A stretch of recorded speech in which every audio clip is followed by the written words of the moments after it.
అందరికీ నమస్తే అండి. ఈరోజు వీడియో వచ్చేసి దోసకాయ టమాటా కర్రీ. చాలా సింపుల్‌గా చేసుకుంటాము. టేస్టీగా ఉంటుంది ఈ కర్రీ. ఇంకా నేను ఎలా చేశానో ఈ వీడియోలో షేర్ చేస్తున్నాను. దీనికోసం అయితే ముందుగా ఉల్లిపాయ, టమాటా కట్ చేసి పెట్టుకోవాలి. ఒక 3 మీడియం సైజ్ టమాటాలు, పెద్ద ఉల్లిపాయ. దోసకాయ కూడా చెక్కు తీసి పెట్టుకుంటే మనం టమాటా మగ్గేలోపు కట్ చేసుకోవచ్చు.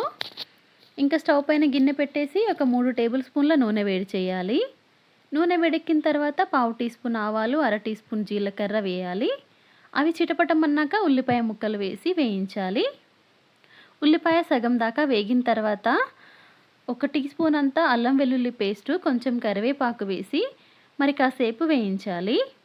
ఈ అల్లం వెల్లుల్లి పేస్ట్ అనేది పచ్చివాసన పోవాలి, అంతసేపు వేయించాలి.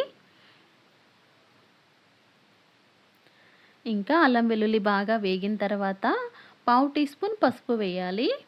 ఇంకా పసుపు వేశాక ఒకసారి బాగా కలిపేసి టమాటా ముక్కలు వేయాలి.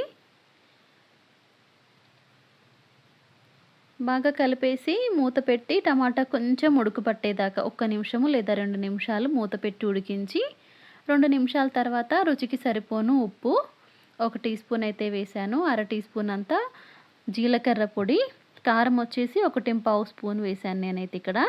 రుచికి సరిపోను వేయాలి. ఇంక ఈ మసాలాలు ఒకసారి బాగా కలిపేసి మూత పెట్టేయాలి. ఒక 3-4 నిమిషాల తర్వాత టమాటా అయితే మెత్తగా ఉడికిపోతుంది. మధ్య మధ్యలో కలుపుకోవాలి. టమాటా మగ్గిన తర్వాత దోసకాయ ముక్కలు వేయాలి. ఇక మీ ఇష్టము, విత్తనాలు ఉంచైనా వేసుకోవచ్చు, లేదు అంటే తీసివేయొచ్చు. నేనైతే విత్తనాలు తీసేసే వేశాను. ఇంకొక అర గ్లాస్ అని నీళ్లు వేసి బాగా కలిపేసి మూత పెట్టి ఒక 7-8 నిమిషాలు ఉడికిస్తే కర్రీ అయితే రెడీ అయిపోతుందండి మనకి, దోసకాయ మెత్తగా ఉడికిన తర్వాత. ఇంకా చివర్లో కొత్తిమీర ఆకుంటే కొత్తిమీర ఆకు వేయండి, నా దగ్గర లేదు. ధనియాల పొడి అయితే వేశాను 1 టీ స్పూన్ అంతా. ఇంకొక నిమిషం పాటు ఉడికించేసి స్టవ్ ఆఫ్ చేస్తే రెడీ అండి దోసకాయ టమాటా కర్రీ. చాలా సింపుల్గా, ఎక్కువ మసాలాలు అవి ఏమీ లేకుండా ఈజీగా చేసుకోవచ్చు. ఈ వీడియో నచ్చితే ప్లీజ్ లైక్ చేయండి, ప్లీజ్ సబ్స్క్రైబ్ చేసుకోండి. Thank you. Thanks for watching.